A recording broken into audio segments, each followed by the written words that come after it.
আসসালামু আলাইকুম। Right form of ভার্বের নিউ এপিসোডে তোমাদের সবাইকে স্বাগতম। আজকে আমরা একটা শর্ট টেকনিক দেখব। টেকনিকটা কি? বোন তার দ্বিতীয় ভাইকে চাই। অর্থাৎ মনে করো একটা বোনকে বলা হলো তুমি কোন ভাইয়ের সাথে থাকবে, প্রথম ভাই নাকি দ্বিতীয় ভাইয়ের সাথে? তখন বোনটি বলল না, আমি আমার দ্বিতীয় ভাইকে চাই। এই সূত্র থেকে আমরা সহজে মনে রাখতে পারি বোন তার দ্বিতীয় ভাইকে চাই। আমরা বি দ্বারা যে অরটা মনে রাখতে পারি not only dot dot but also, ও দ্বারা মনে রাখতে পারি either dot dot or, N দ্বারা আমরা মনে রাখতে পারি নাইদার ডট ডট নর। আর এগুলোর বাংলা অর্থটা একটু বলে নেই। Not only dot dot but also, শুধুমাত্র এটাও নয় ওটাও, শুধুমাত্র এটাও নয় ওটাও। আইদার ডট ডট অর, হয় এটা না হয় ওটা। আইদার ডট ডট অর, হয় এটা না হয় ওটা। নাইদার ডট ডট নট, এটাও নয় ওটাও নয়। তাহলে তোমরা একটু বাংলা অর্থটা খেয়াল করো। Not only dot dot but also, শুধুমাত্র এটা নয় ওটাও। আইদার ডট ডট অর, হয় এটা না হয় ওটা। নাইদার ডট ডট নর, এটাও নয় ওটাও নয়। আচ্ছা দেখো, এই একটা উদাহরণ লিখে রাখলাম। Not only my friends but also my brother present hair. এখানে একটা বিষয় খেয়াল করো। নট অনলি মাই ফ্রেন্ডস, শুধুমাত্র আমার বন্ধুরা না, বাট অলসো মাই ব্রাদার, আমার ভাইও প্রেজেন্ট হেয়ার, শুধুমাত্র আমার বন্ধুরা না আমার ভাইও এখানে উপস্থিত। আচ্ছা এখানে একটা বিষয় খেয়াল করো। নট অনলির পরে কি আছে? মাই ফ্রেন্ডস, একটা প্লুরাল নাউন আছে। আর বাট অলসোর পরে আছে একটা সিঙ্গুলার নাউন মাই ব্রাদার। তাহলে আমরা কি বললাম? দ্বিতীয় নাউন অনুসারে বার হয়। কারণ কি? বোন তার দ্বিতীয় ভাইকে চাই, অর্থাৎ এই যে দ্বিতীয় যে নাউনটা আছে সেটা অনুপাতে কি হবে? আমাদের ভার্বটা হবে। এই যে এখানে প্রথম নাউনের ফ্রেন্ডস আছে, এটা সেন্টেন্সের উপর কোনো ধরনের কি রাখবে না, কোনো ধরনের প্রভাবই রাখবে না।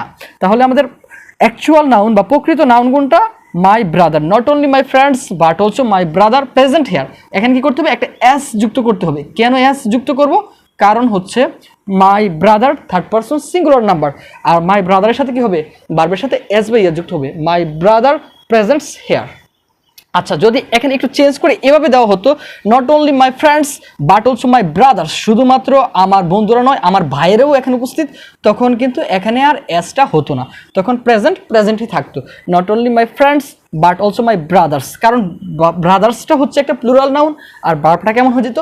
প্লুরাল ভার্ব হয়ে যেত। ঠিক একইভাবে তোমরা এই ওয়ার্ডগুলো ব্যবহার করে করতে পারো। আমি আরেকটি উদাহরণ দিয়ে দিচ্ছি, দেখো আমাদের আইদার দিয়ে একটা উদাহরণ দিই। হয় এটা না হয় ওটা। Either Saqib or his brothers, দেখো হয় সাকিব না হয় তার ভাইয়েরা। এখানে একটা ভার্ব আছে দেখো, হিট, দ্যাট মিনস হচ্ছে আঘাত করা। Hit the boy. দেখো আইদার সাকিব, হয় সাকিব, অর হিজ ব্রাদার্স, অথবা তার ভাইয়েরা, হিট দ্য বয়। এখানে তোমার ভার্ব আছে ব্র্যাকেটের ভিতরে হিট। এখন কি চেঞ্জ করব নাকি হিট ভার্বকে হিটই রাখবো? তোমরা একটু খেয়াল করো। আইদার সাকিব, হয় সাকিব, অর হিজ ব্রাদার্স। আমরা কি বললাম? যে বোন তার দ্বিতীয় ভাইকে চাই। অর্থাৎ দেখো অর এর পরবর্তীতে যেই ভার্ব সাবজেক্টটি আছে কি আছে? His brothers. এই সাবজেক্ট অনুপাতে কি হবে? ভার্ব হবে।